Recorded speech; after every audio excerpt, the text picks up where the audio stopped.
په اماراتو کې د افغانستان سفارت د پاسپورت د نوي کولو لپاره اوس نوې حل لاره برابره کړې. د تیرو څو هفتو راهیسې د افغانستان په سفارت کې د پاسپورت کتابچې ختمې شوې وې او د ډیرو افغانانو پاسپورتونه نه دي نوي شوي او ډیر خلک د دې مشکل سره لاس او ګریوان ول. نو اوس د افغانستان سفارت د دې لپاره د حل لاره وړاندیز کړې چې هغه ټول اشخاص چې خپل پاسپورت تمدید کول غواړي نو دوی ته به د 80 درهمو په مقابل کې یو کلن سټمپ په پاسپورت باندې ولګولی شي تر څو د اوس لپاره عاجل خدمات پرې وکړلی شي.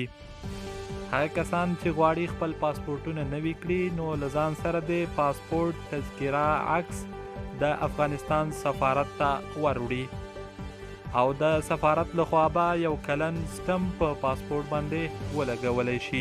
د یادونې وړ ده چې هر کله د افغانستان سفارت ته د پاسپورت کتابچې راوړلی شي نو تاسو کولی شئ 15 کلن یا 10 کلن پاسپورت ترلاسه کړئ.